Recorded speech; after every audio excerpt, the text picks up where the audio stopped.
Hey guys, I believe I got about all of the lead out of these quarter panels, the sail panels and the A-pillars. On the last video I had someone ask a question about why I was taking the lead out, and the reason being, right here at the corner of the windows, this was full of lead and it actually came all the way down to here, so there was a chunk of lead about the size of a pencil eraser, maybe a little bit larger, that sits right in here to kind of fill this gap and make it look even, and that was cracked on both sides. And now upon further investigation, it looks like there's a little bit of rust started right here underneath this where the weather was getting inside of that. So that was the reason I was taking the lead out of this, so that I could repair it. Hence I didn't want to put lead back.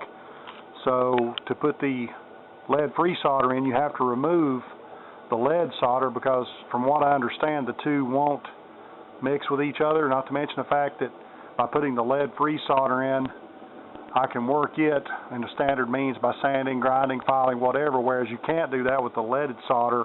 So if you mix the two, you still couldn't machine it. You'd have to work it with heat, and that's it. So it looks like I pretty much got all of it out. I took a rag, like I said I was going to do, and wiped the what little bit of residue was still on the surface, and it's looking pretty clean. Something I did notice, though, was that it looks like there's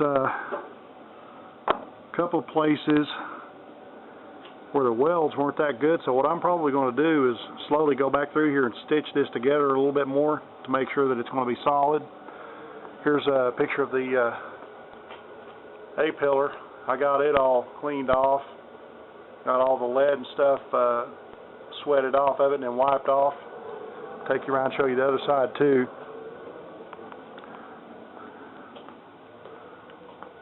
I've actually got the grip rail taken off of this side because there was some rust and stuff underneath it, so I removed it back when I was doing some repairs, and I'm going to be putting it back.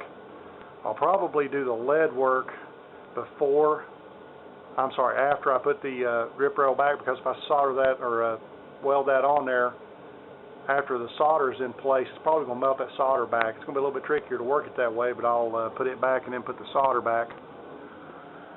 Here's a picture of the other sail panel.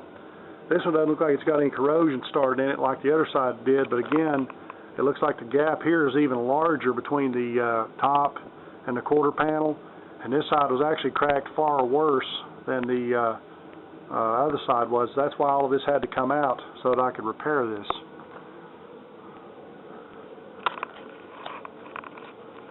You can kind of see inside here around the rear windows also. Let me get inside here, you can see better. Hold on.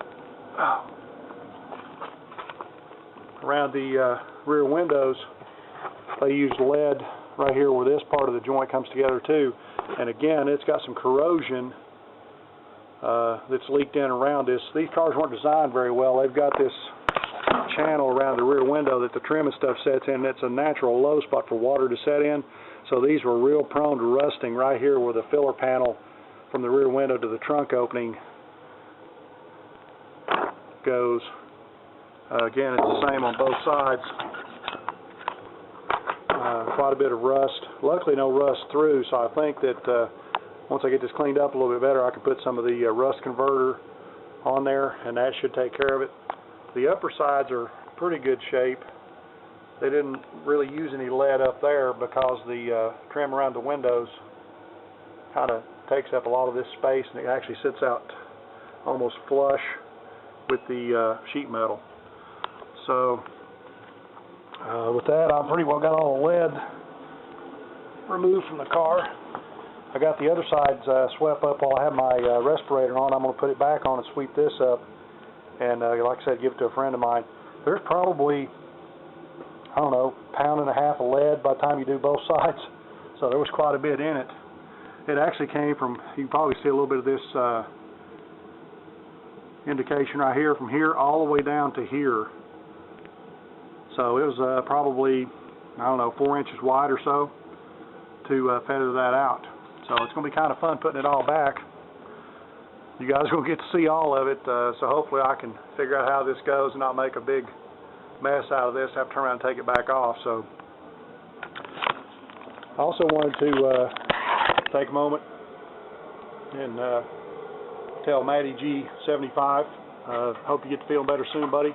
heard where you had the motorcycle accident and everything, and hopefully you'll make a speedy recovery and get back to making videos and everything. All you guys are working on your stuff. It's good to see some videos coming up. I'll try to keep moving some on this so that give you guys something to watch. And I think I've still got part of the video left where we did the plumbing and everything for that washing machine we removed the other day. So I'll go ahead and probably attach it to the end of this video, so that way you guys have got a little something to watch. And then tomorrow when I come home, I'll try and start getting the remainder of this cleaned up, so that we can start trying to put that body solder in. We'll see how big a mess that's going to make. So with that, I'll talk to you guys later. Take care. Hey guys, we finally got that monstrosity outside.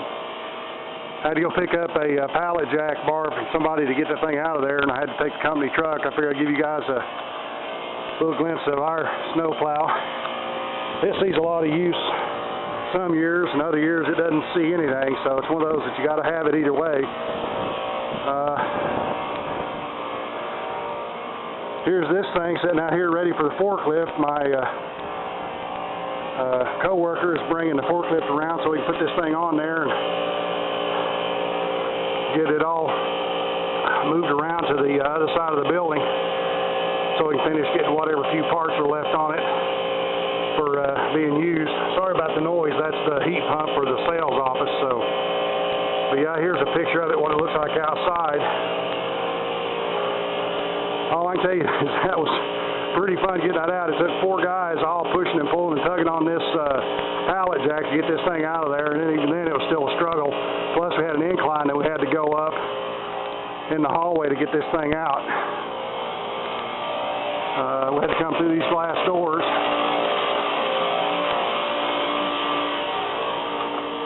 And had to come up this slope right here. It barely did fit up this hallway, but we finally got it.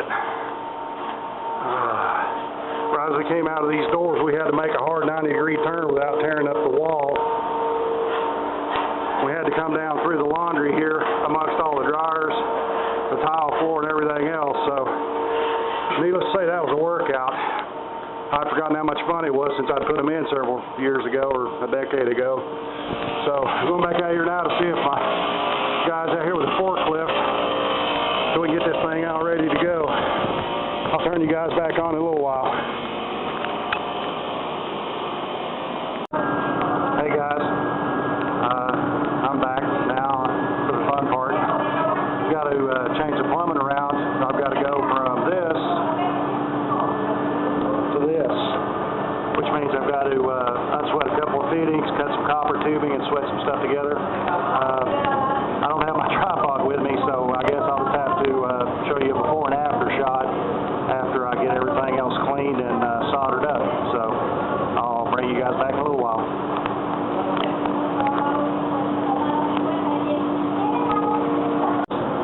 Okay guys, I got it all sweated up. A little messy. I'm kind of out of practice, but we're getting ready to put some valves on there, and then we'll do a leak test. So I'll see you guys in a few minutes. Okay guys, we're going to see how many leaks we got. Hold the bucket out there.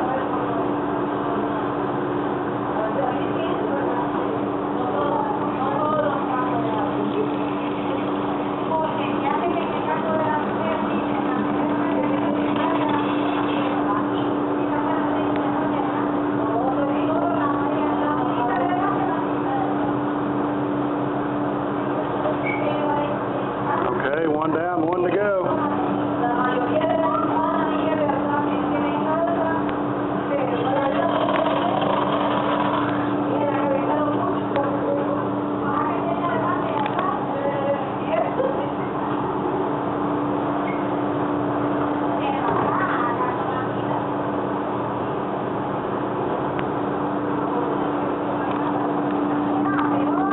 I guess I get